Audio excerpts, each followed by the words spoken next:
Hey, what is up, my fellow figure freaks?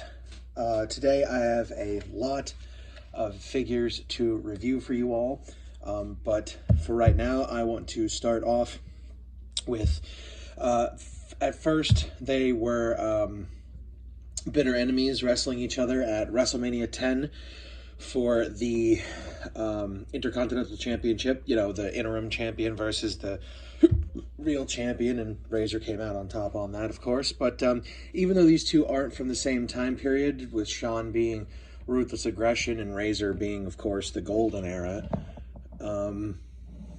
like I said, they're not in the same time period, but that's fine. I'm still going to review them together. First, we are going to take a look at the Series 7 Razor Ramon box. So it says Razor Ramon, of course, down here. Not sure why it's that dirty. I didn't even notice that originally. Got Razor coming down the side here. Got that same picture of Razor on the back. You got a little, you got the picture of Razor on the back, says Razor Ramon. And of course you got the little read up there, and then you have the other figures in the set. Razor Ramon, Bobby the Brain Heenan, and Greg the Hammer Valentine. Of course, I got this at Ollie's for $13, which is a steal considering Razor Ramon past his figures go for a lot of money. Here we have the Ruthless Aggression series Shawn Michaels box. As you can see, it says Ruthless Aggression up there. You got a picture of Shawn in the bottom here, Shawn Michaels. On the side, Shawn again. On this side, it says Shawn Michaels. Sorry, stuff is falling and rolling away. And of course, on the back, you got the signature picture of Shawn. You got his height, his weight, and his finishing move. Other figures in the set: Shawn Michaels, Brock Lesnar, and Batista. I've seen all three of these figures, and I picked up only the Shawn. Don't care for the Brock, and I do have the Ultimate Edition Batista, though I do want to pick up that Ruthless Aggression Batista at some point. So, of course, what does Razor come with but his two open hands for him to do his signature walk down the entranceway? First off the bat here, I do have to say this figure is quite a good one at that. The head scan, I think, really captures Razor Ramon, especially during this time period, what with his like Superman curl there. It definitely looks like Razor Ramon. It says Razor there on the crotch. Of course, you have both knee pads with razors on them. This Razor is very faded. Of course, on the back, back of the jacket says bad guys. You got the razors on the back and the razors on the elbow. And then you got this fancy little design here on the front. And of course, he comes with his signature chains, which, you know, he always has to come with. So, not a bad figure. Not a whole lot to say about it. I do recommend this figure if you can find him. It's very hard to find him for under $30 now on eBay. I just got lucky, and Ollie's had him for $13. So I definitely recommend that figure. I would definitely give this a 9 out of 10, mostly because of the... You know what? I'd actually give this an 8.5 out of 10, mostly because of the paint wear. But this is just mine, particularly. I'd give this an 8.5 out of 10 because of the paint wear and no double jointed arms. And just like the defining moments, I also have a loose leg issue with this Razor, which kind of sucks, but all right. And then, of course, we got the Ruthless Aggression Shawn Michaels. He comes with these two almost like, hold on, let me get Shawn and Razor out of the shot here. He comes with his, like, I should say these are like praying hands, because like when he's coming out for his entrance, he puts his hands together to pray and then, you know, puts his arms out.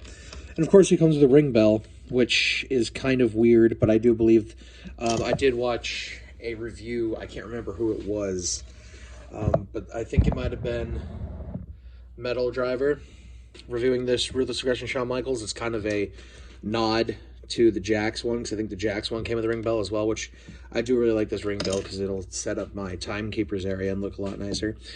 Shawn Michaels. So A lot of people aren't fond that he comes with the basic 100 Shawn Michaels head. I am more than happy to have the basic Series 100 Shawn Michaels head, especially on a pants Ruthless Aggression type figure, because this head, I think, fits Shawn around the Ruthless Aggression era. And I think this is like the best Shawn Michaels head that we've ever gotten.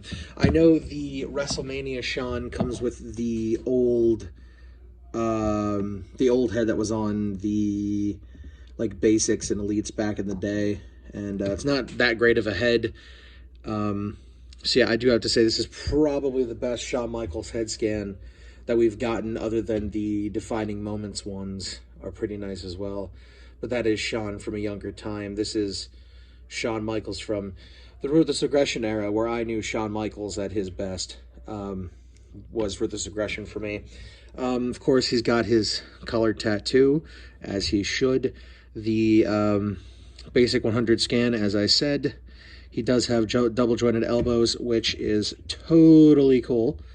I'm glad about that, even though a lot of the times these these double jointed elbows don't go any more than 90 degrees, depending on how you go about it. But overall, very nice. He's got the crosses down the legs. He's got the zipper, of course, detailed on there. He's got the hearts, and of course the HBK on the back here as well, which is accurate to the attire. The silver on the tips of the kick pads.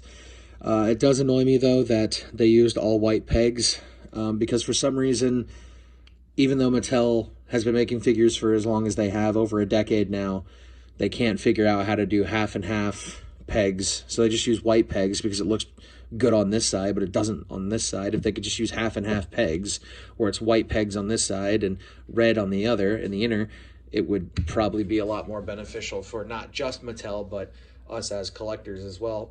Make our figures look a little bit nicer. But I don't know if he's worn this attire anywhere else, but I know this attire as his WrestleMania 23 attire. And sadly, unlike the AEW figures, they don't give you a time stamp of when he wore this, I don't think. Let's see here. Yeah, no. The Heartbreak Kid enjoyed a career resurgence during the Ruthless Aggression era, putting on show-stopping matches and earning the name Mr. WrestleMania. Yeah, I know this as his WrestleMania 23 attire. So, if you find this Shawn Michaels in store, I do recommend picking him up, even though he wasn't my first choice. My first choice was the build a Dominic Mysterio as a kid figure, the SummerSlam one with the black pants and the white crosses or whatever, because I prefer that attire. I just always like that attire, and I do find it hilarious that Shawn oversold everything because he didn't want to put Hulk didn't want to put over Shawn, and Shawn wasn't gonna let Hogan be a prick the entire time, so he just oversold everything just to be an ass, which I do find really cool. So there you go, folks. Legend Series 7, Razor Ramon, and Ruthless Aggression Series Shawn Michaels. Like I said, for Razor, I give him an 8.5. I do wish the paint was better, and I wish his legs weren't so ungodly loose, just like the Defining Moments. And this Shawn gets a 9 out of 10. Once again, his legs are loose, and he has the white pegs on the legs, which is also kind of annoying. But besides that, besides the loose legs, besides the pegs, besides the paint wear, I am glad to have Shawn Michaels in my collection once again, because I did break my Defining Moments one, sadly. And it is nice to have Razor in the collection once again as well, because I did make a custom, I believe. I made a custom Drew McIntyre out of my Defining Moments one. So it's nice to have Razor in the collection again, especially for how much he goes for these days. And like I said, it's really nice to have Shawn, especially in this Ruthless Aggression attire. We're finally getting Ruthless Aggression style figures, and I do hope we get a lot more, especially a lot of those guys who are like, I don't want to say unknown, but like guys who never really got a figure, who could really use a figure in like the Ruthless Aggression line. I'm sure they can message somebody over it, message somebody somewhere, and get a lot of cool guys in that. They could probably, you know, message Joey Mercury and finally give us the fucking Joey Mercury figure we've been wanting for years instead of making customs. I do hope at some point we get an Ultimate Edition Razor Ramon. There's plenty of accessories that I would like to see Razor come with. I'm sure there's a lot of accessories that you all would like to see Razor come with. I think we might be getting a defining Ultimate Edition Razor, because I do remember sometime recently seeing, or maybe that was just the head that came on the what was that, Hall of Champions? That weird set where Razor had the pants. And it built Shawn Michaels' like heart couch thing. And he had a toothpick in his mouth. Was it like the SummerSlam Elites that year? I don't remember. Or it might have been the Mania set that one year. But there might be an Ultimate Razor coming out. I can't remember. But if there isn't, there should be. Because I definitely want to have a Razor with the toothpick in his mouth, of course. I do want him to have a hand where he's got it like this, and the toothpick's in his finger so he could flick the toothpick. And of course, I do want him to have like the Rob Van Dam thumbs so he can point to himself like he does. But all in all, that is Shawn Michaels and Razor Ramon. Very happy to have these guys in the collection. Rest in peace, of course, to Scott Hall, Razor Ramon. He will be remembered forever. And, of course, Shawn Michaels for all the years he put in as well. So, that is the end of the video. Comment, like, subscribe, and to all my fellow collectors out there, have a nice day.